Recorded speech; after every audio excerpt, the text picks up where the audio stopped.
Hi, I'm Sarah Subiata Bennett. Fast fashion may look harmless on the rack, but it's one of the biggest threats to our mindset and our planet, draining our resources, polluting waterways, and creating unhealthy consumption patterns. The price tags are cheap, but the cost to our future is devastating. Today on Let's Talk Local, we'll expose the real impact of what we wear and how you can help change the story. Then I'll be tackling my own closet alongside my nephew, Gavin, sorting through every single piece of clothing to either upcycle, recycle, donate, or keep. It's a tough and personal journey, but one I hope you'll feel inspired to start on your own. Thanks so much for being here for this important episode. And as always, be sure to hit like and subscribe buttons so you never miss a moment.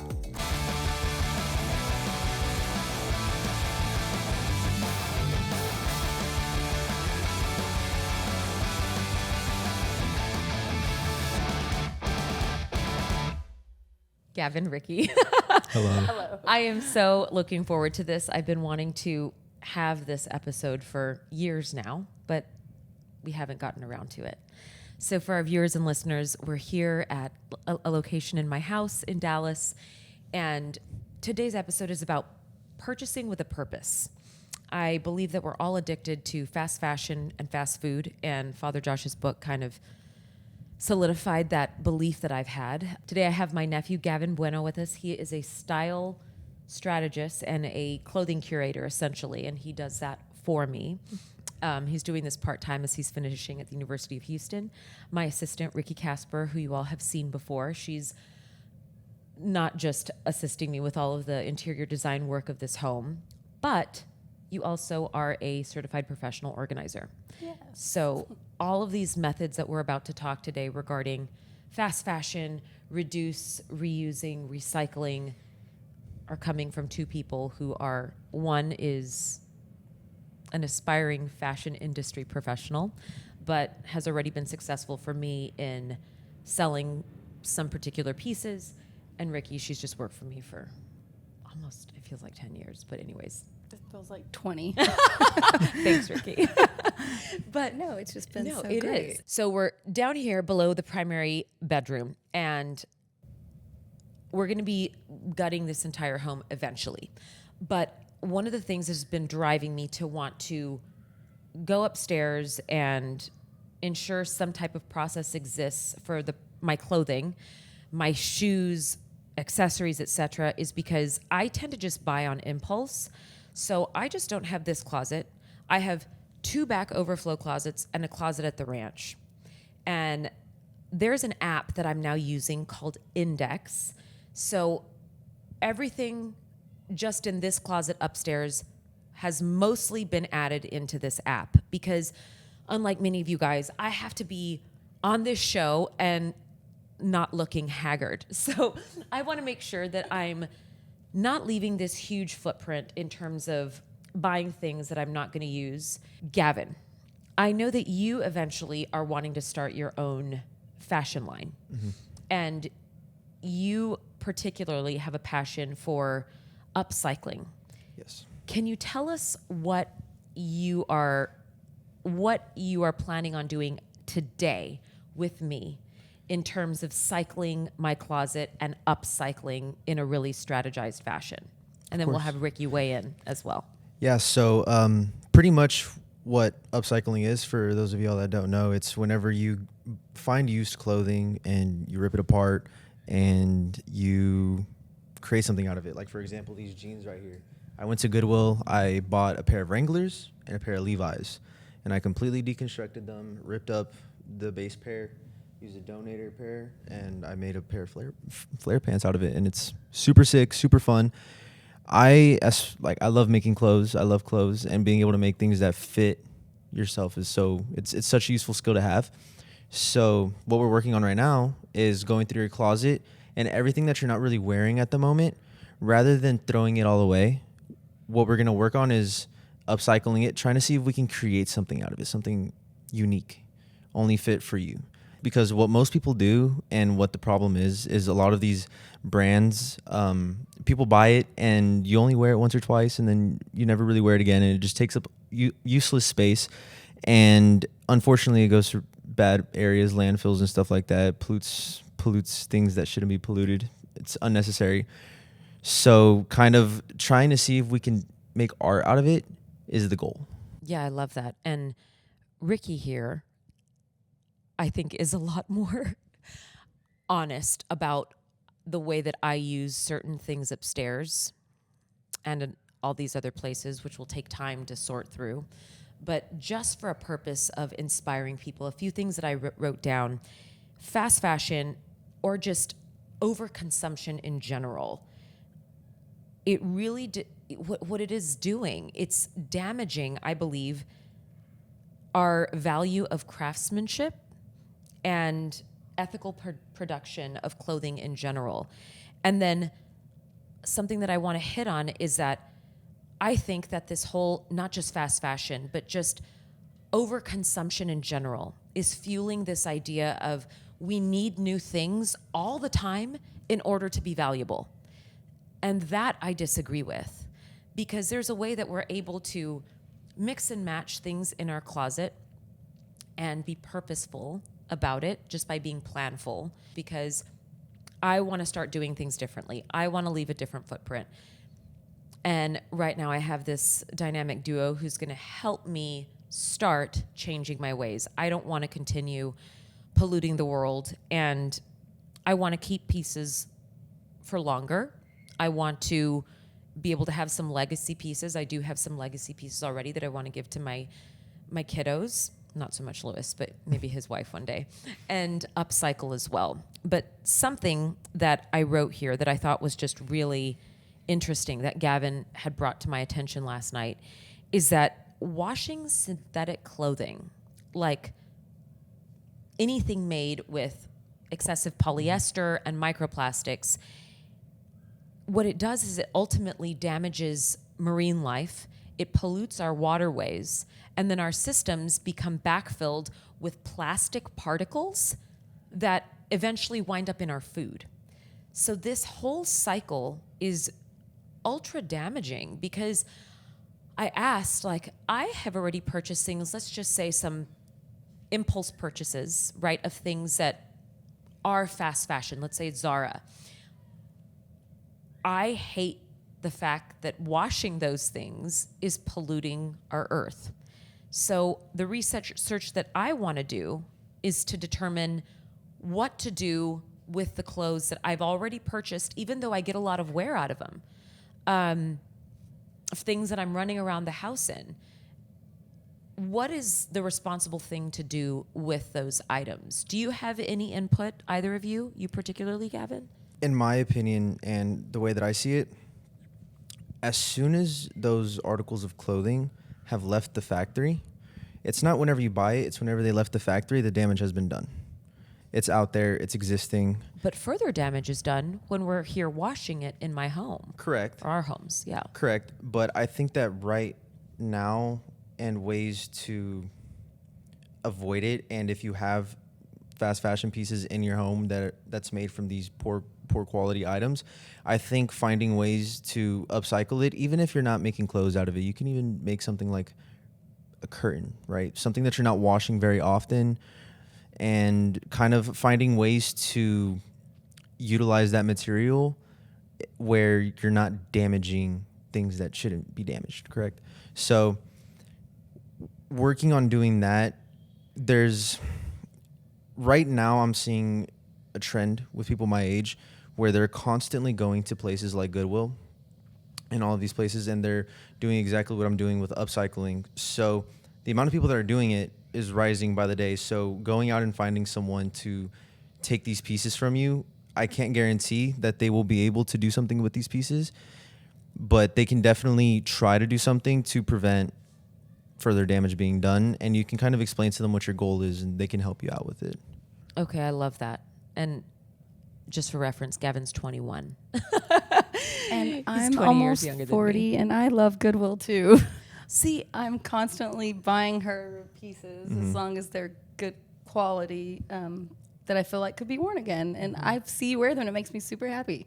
yeah, and it's something that I've asked Ricky to help me with, because as much as I want to make time to go shop, I hate it. I hate shopping in general. So I love the online world, but I've asked Ricky for some help because, and then Gavin is going to be also curating pieces for me, because again, I just don't make time to do it. It's not something that I enjoy.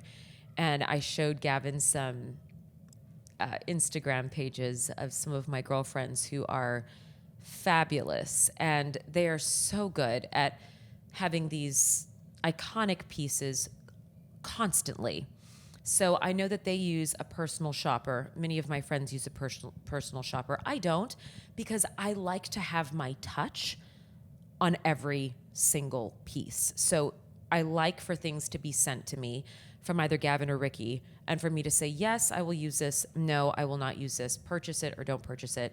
I know that personal shoppers do that as well, but I don't know. It's not my particular preference.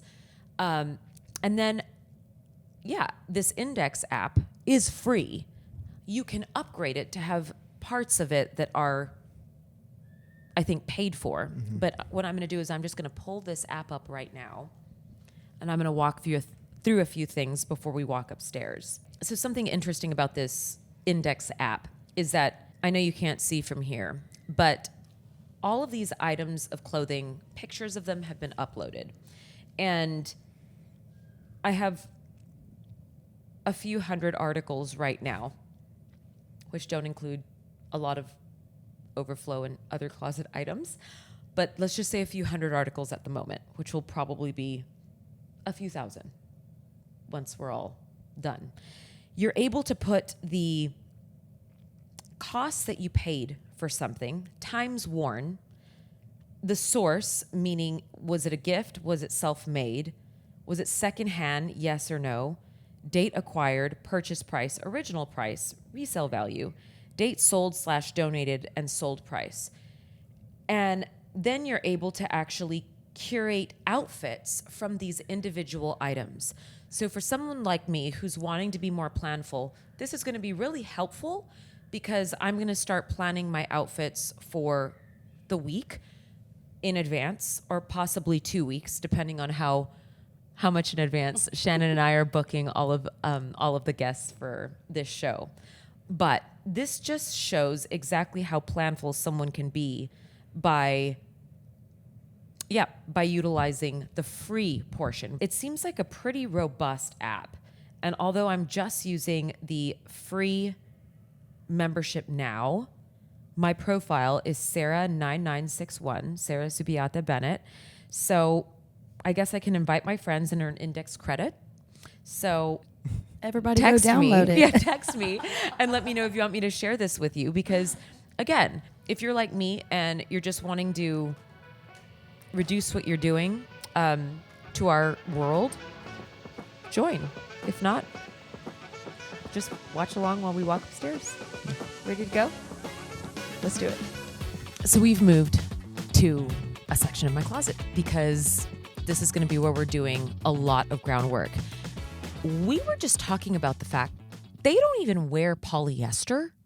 And a lot of these fast fashion brands apparently use and promote high polyester garments. And looking around here, I have a blend of legacy quality designers and then some fast fashion pieces as more basics, if you will.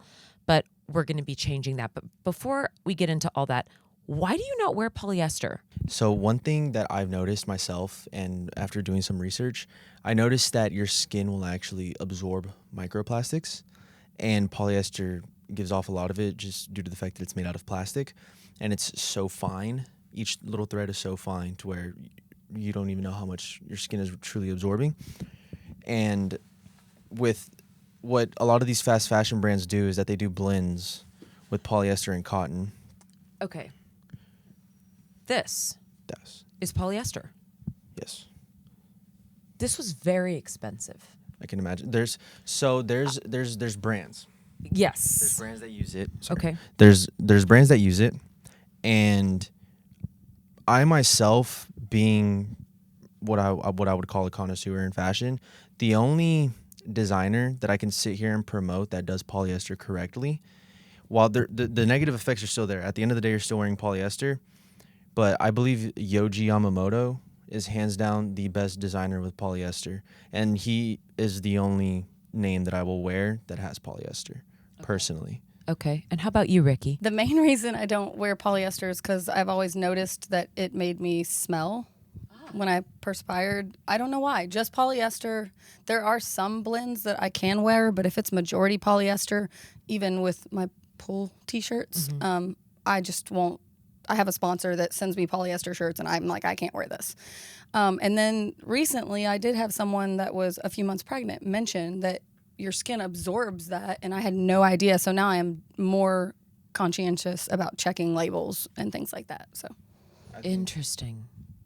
Especially if you're pregnant, stay away from that, because I mean, you want to take care of your baby. You don't want for anything bad to happen to it, and it truly can be damaging, because God only knows what's happening. I just looked up on ChatGPT how polyester can affect the body. It causes skin irritation for some. The details are here.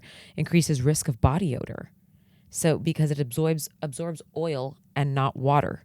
So the sweat sits on the skin surface and bacteria actually thrives there.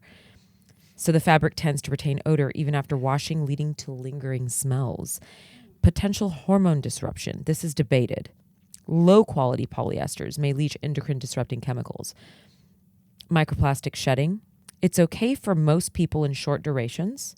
So outerwear, occasional wear. But if you have sensitive skin, allergies, eczema, experience frequent body acne or odor, or concerned about chemical exposure or environmental impact. And that's a big reason I don't buy sleepwear, because I don't wear undergarments with that. So I make sure it doesn't have polyester, because I don't, want it Yeah. hanging around me.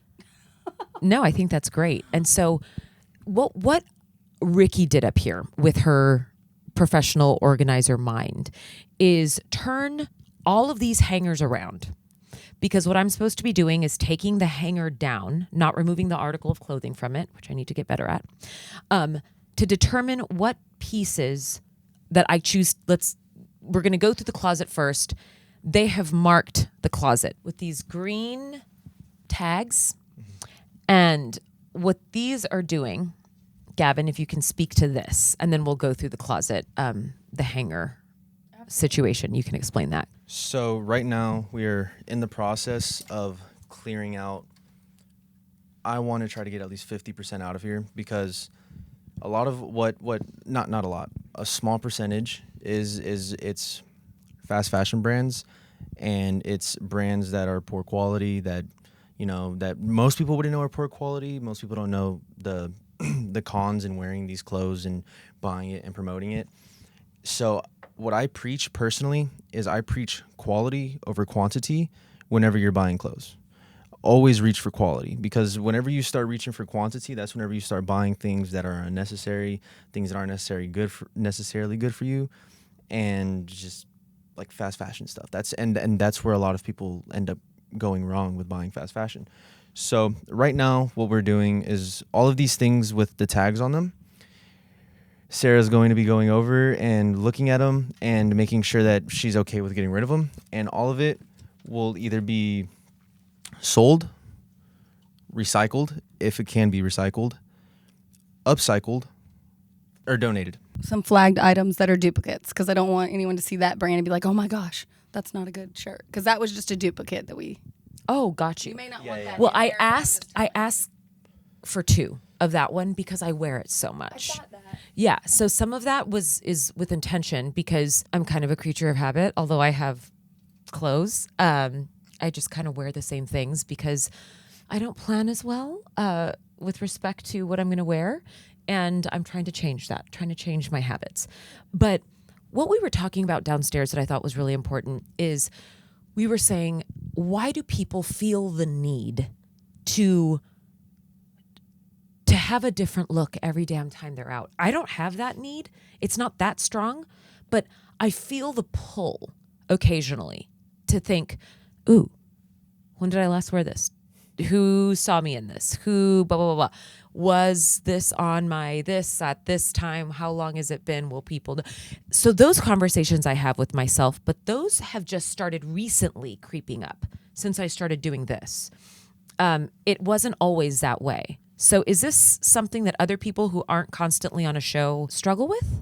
Back then, whenever I was in high school, I noticed myself not wanting to wear, like, my dad and I, we were huge sneakerheads, and back then that was a huge thing going on, right? Nikes, Jordans, all of these different brands, and I had this thing in my head. I did not want to wear the same pairs of shoes more than like twice because I didn't want people to see me in them.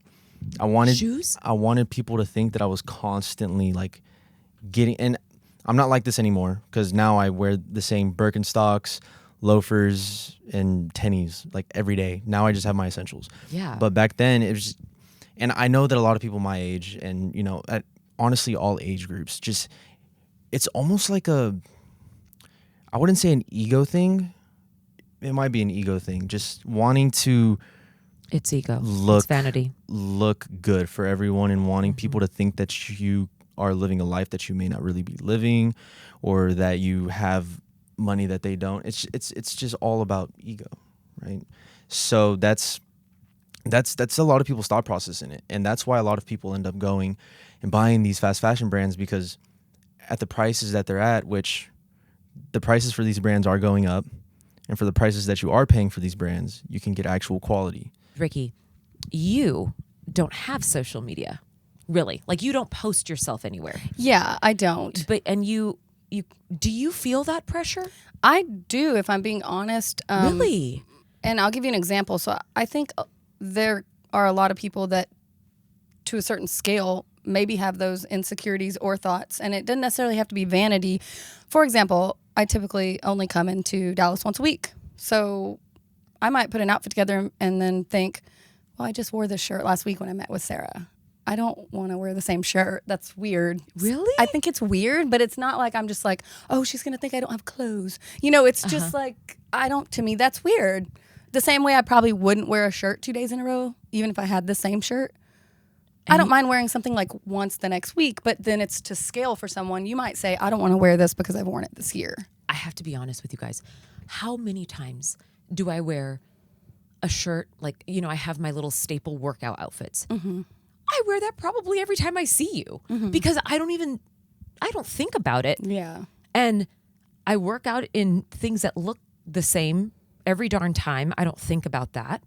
And so that's really interesting to me because I don't feel caught in that trap, so to speak, as much. But I do sometimes, I don't know, maybe when I'm wanting to look fun or I have an event. Yeah. And then I guess we do have events a good bit. I'm trying to scale back on that because I'm just always exhausted. But okay, that's just, it's interesting perspective to me. Yeah. And something also, I love, let's say Banana Republic. Where do they fall on this fast fashion? How about Gap? Same company. And Old Navy, right? It's all the same umbrella. To start off, Banana Republic. If you go to an outlet mall, you will see just a lot of their basic cotton polyester blend shirts that aren't the best quality. And Banana Republic as a whole is not a bad brand, because you can go to Banana Republic and find really nice clothes, really nice button-ups, workwear, even outerwear. However, they still do have their things that aren't necessarily the best quality. It's just very much like, you know. With a brand like Gap, I would say that they lean more towards fast fashion. Really? However, Gap has really nice clothes. They can have nice clothes. Like you saw me earlier today, I was wearing a Gap shirt, but it was a collaboration with Kanye. And that shirt by far is the heaviest, most heavy-duty shirt that I own. And it's a Gap shirt. It's amazing. And for the price that it was sold at, it's perfectly affordable. So I think that if you are looking out, what I do a lot is I look at the wash tags. I look at what the shirt's made out of. I try to look at the GSM grams per square meter, which isn't going to be on the wash tag, but the weight. The weight will tell you a lot about the quality itself. And what I mainly look for is 100% cotton. So at most of these stores, if you see 100% cotton, it might not be the best because cotton can still be bad. It can still have chemicals in it. However, a lot better than polyester. Sure. Yeah. Okay. So now we're going to actually move into the space. So I think I was saying earlier that they've identified which things I need to be sorting through to determine what to sell. And you're going to be doing that. What to sell, recycle, upcycle, donate.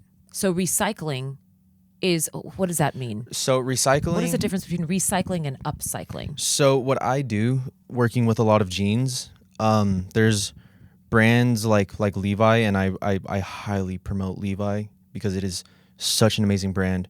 Prices you're paying, amazing. What I do is I go to Goodwill and I find any Levi's that I can, and I will typically use them as donator fabric for another pair of Levi's or Wranglers or Carhartts, whatever. And whatever donator fabric I have that's just laying around denim, that's a Levi denim, I can take it to the store and they can use it because they do a lot of alterations in store and they're constantly looking for fabric. You know what's interesting? You're talking about this. I love this designer, Ohama Couture. As you can see, so this is a Levi jacket. But what they did was add in, isn't this Hermes? Is this Hermes or what is this? Oh, Chanel. Okay. So they added in this Chanel from a scarf. And they sell their clothing for a lot of money. But these types of things I really love. And I have several pieces of theirs, as you can see. This, I'm pretty sure this is Gucci, and they have it kind of up here in the neckline. But these are the fashion brands that I love in particular. I love a lot of different things, but I love this idea of upcycling in this particular way.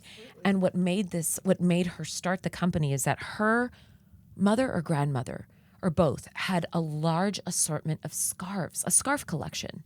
So in order to keep their memory alive, they started doing this. Isn't it exceptional? And the fact that they use Levi's, right? It's that same commitment to quality. Great quality. You can't go wrong with it. Oh, yeah. It's wonderful. And so these pieces I want to keep forever because there's a story behind it. There's a purpose behind it. It was upcycled, somewhat recycled, because I think a lot of this stuff, they came in and amended and altered it to be a little bit more chic than it once was. Every panel here, if you look at it, was probably from a different pair of jeans. Yeah. And that's the exact same type of philosophy. I love promoting brands that adhere to this. I love that you do this even for yourself. If we could even start doing that, right? Like I know that's, again, more money, but again, in order to support certain brands, maybe you can provide me a list of brands that you're familiar with, or even influencers that promote this type of wear. I mean, is there anyone that does what is it called? Link to Know It, that adheres to this type of philosophy? Or do we have to start this ourselves? I hope not. Off the top of my head, while they do talk about it, they don't highly promote it. And I don't think that there's any ill intent behind not promoting it. I just don't think that they really realize the impact that they could have promoting brands like this. And if you'd like, I can go through and I can see if I can find influencers. I can send you over a screenshot of a list of some people that I do know promote it, as well as brands, just so that you can kind of get their names out there and stuff like that. But I think what influencers mostly promote are just trends, like what's in style right now. Got you. And a lot of the times it's designer clothes from a new collection, or even older stuff, right? Because right now what's currently is in style is like Y2K, so early 2000s fashion. And there's that's what they promote, and that's what a lot of these fast fashion brands are selling. I see. You can go to Zara, and I'm sure that you can probably find a jacket that looks similar to this, that has a different panels on it, but it's not upcycled. It's made from poor quality denim that was probably made in a factory that has very poor work environment. Don't some really expensive luxury companies also do that? They'll have their stuff manufactured in very, very poor ethical standard environments and then ship that to Italy or Spain or what have you, and throw their Brand on it. throw their sexy brand on it. A lot of companies do that. And unfortunately, I think within the fashion industry, it's very hard to not support those poor work environments because 99% of brands do it. And it's very hard to find brands that don't. And the brands that do are very niche. They're very... Like Chrome Hearts. Very niche. And with brands like that, it's also too expensive because the quality of which they're selling, it's just too much money for people to afford. And the affordable clothing right here, and even most designer brands, right, will come from poor work conditions. And that's just the harsh reality of it, because it's these companies that are just constantly just pumping out these clothes. It's just one after another, and it's very hard to avoid that. However, with these designer brands, what they do have over, but fast fashion brands, is quality. At least you're getting quality for it, and at least you're getting things that will last. That you. Oh, I found a Zara. Boom. Something like this. Right now, well, I know more men's prices. I'm not entirely sure how the women's pricing works in terms with Zara and a button up like this. At Zara, I would probably say that this button up retails for about $80 right now. And all these are more luxury, right? Yeah. They're kind of more, but that's interesting. See, I didn't even know I had this. And that's the unfortunate reality of a lot of these fast fashion pieces, that people just constantly buy, and then it just sits, and then people don't realize that they have it. I myself, I have a couple of things from Zara that, because they have great stuff. I wore it one time. I hate to say it. Yeah. It's really cool looking stuff, but if people want to leave a different legacy and not perhaps feel the pressure, or if you feel the pressure, acknowledge the pressure to want to wear different outfits all the time, just maybe just lean into being more purposeful and planful with your wardrobe, like I'm attempting to do, because I've been part of this problem. So we're going to delve into this closet now, start creating piles to sell, donate, upcycle, all the things. I don't know the handle, but there is a guy I like on Instagram that will analyze different pieces. Like recently I saw him do Alo yoga band, and analyze the quality and say this $100 piece compared to this piece for $25 is the same quality. So I love watching him break down brands, because then I'm like, okay, I'm not more inclined to splurge on a piece like that. Yeah, of Whereas course. like this, if we could change people's mindset, like Gavin's trying to help you do with this closet, into saying, okay, I'm going to spend a substantially more on this, but it's such good quality and it's such a unique piece that I'd probably use it forever. Yeah, I do. It won't start getting holes. Yes. Or go out of style. It's a piece that you're always going to love. Yep. Amazing. And it's Levi's. That's what I said. Yeah, I was like, this is a Levi jacket. And it's something that's going to last a lifetime. It was upcycled by someone that knows what they're doing. Yeah. That is very talented. Yep. And it's going to last. And that kind of shows you that like you don't have to spend a lot of money to get good quality. You just have to know where to buy it. Yep. Okay, let's get moving.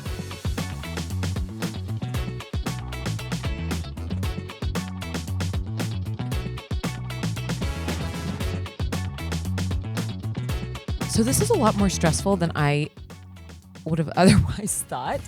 We're only about maybe 10%, 5 to 10% done. And so, yeah, it's certainly hard to part with a lot of these things, because Ricky has tried to get me to part with a lot of these items several times now, but I resisted before. This time I didn't. I'm trying to be open, but it is hard. And there's a bunch of shoes down here that I need to sort through, and even more down there that I need to go through. I think that, the hanger test will definitely be the one thing that's going to help you see the most that being attached to things isn't necessarily a good thing. I understand that there's legacy pieces, and this is a problem that everyone has. I have a problem with it too. There's some pieces that I have that I can't part with. I don't even care if I don't wear it. I can't part with it. And I completely understand that, trust me. But I think that you can't just get an attachment to everything. You should just look at it like, okay, I'm going to wear this once or twice, and then out of sight, out of mind. and sell them. Yeah, and then Or I donate. So sell I'm or donate, sending yeah. a bunch of this stuff to our family in Mexico who needs clothes, right? Yes, as well as Grandma's church. Yes. And so we're going to be working through a bunch of this. Gavin's going to go do more work. So it is a game changer, this Indyx app, for people who are visual like me, because there are so many things here that I honestly forgot that I have. And like I said, this is one of 4 different clothing places in my life. And so, yeah, I have to stop, because this is sick. This is not healthy. And I just want to stop. I want to stop with the waste. I want to stop with the impulse purchasing. I want to bless people who need it. I want to be able to save a lot of these pieces. Like this, for example, this is what I was saying. Like this Oscar de la Renta, he's going to see if he can't upcycle it, make something from it, alter it. I'm not sure, sell it. So we're going to try many different things. It's going to take a while. I'm sure many of you listening and watching have not gotten this carried away with the impulse purchases. Yeah, so it's pretty shaming actually to sit here and be like, how did I accumulate this? Because we haven't even started going through bags. And then my husband, who's the exact opposite of me, he doesn't care if he wears something 1,000 times and if he's photographed every time in it, which is, I think, so special. It's so beautiful to be that way. I wish I was more that way.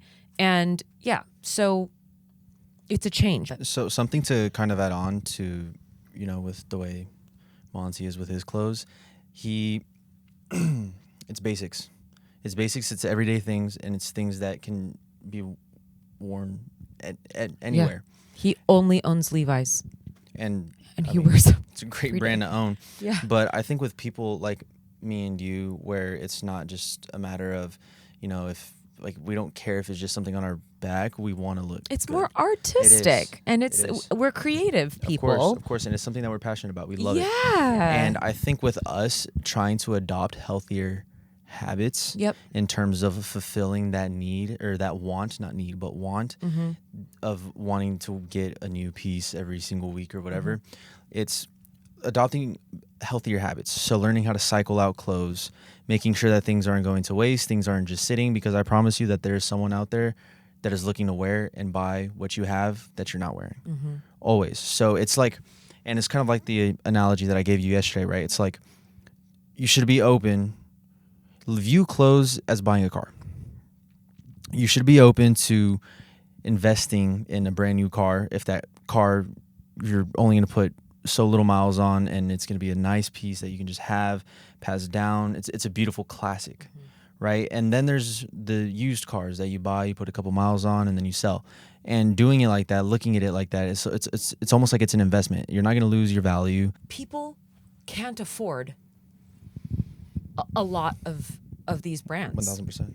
And that is what makes me sad, because I know it's easier for me to come through here and get rid of a bunch of stuff that either I'm not wearing or, is a fast fashion brand. There's a percentage of the population that wants to look nice and who I believe might like to view it a little more as art, but it's damaging if they're purchasing it all the time.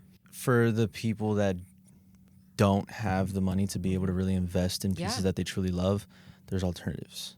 There's alternatives. And with what I do, I don't have granted, I will invest in a piece from time to time in a really nice designer piece, but also I don't have the money to constantly fulfill that want and that need. People don't. So what I normally do and what I have done and what a lot of people my age are starting to do, which makes me so happy, is going to thrift stores and like these pants $4. Yeah, that's how much it cost me to make them. Each pair was $2. So, and they're great quality. And you can go out to the bins, to the Goodwill bins, where you're buying clothes per pound at such a ridiculously cheap price. And there's times where you're gonna find good stuff in there. I find Carhartt, I find Levi's, I find a whole bunch of workwear. What you mostly see in there is workwear, but that stuff is such good quality. It's in style. People love it. And not only that, you can make a good penny off of it too if you want to cycle out your closet, because you're buying it. People are willing to pay a premium if they have the money. Yeah. They just don't have the time to go to Goodwill. Find it. I did during COVID, because I wasn't working as much. I was reduced hours. I found this brand new pair with a price tag of these swim trunks with like crabs on them, and they said like $495. I sold them on eBay for $125. I just thought that was kind of cool. My point is that what you just explained is like exactly what I did before I started reselling like high-end designer clothes. Now with what I do with the designer clothes, I'm able to make money off of wearing the things that I love. So it works out perfectly for what I want. But with the whole going out and thrifting and finding these things, some of the things that I found this Carhartt work jacket. I bought it for, I want to say like $6. I ended up selling it for $300. That's crazy. Yeah, and there was like a lot. Like I can give you many more examples of just things that I've found and just worn and made a nice little penny off of. So, and that's always an option for people that are my age or people that have time. Yeah. And if you love clothes, go out, get experimental, spend the time, dig through the bins. It takes a lot of patience, but it pays off in the long run. Yeah, it's fun. a good time. You get to learn a lot too. Yep. Yeah. Yep. So I mean, I love it. it's awesome.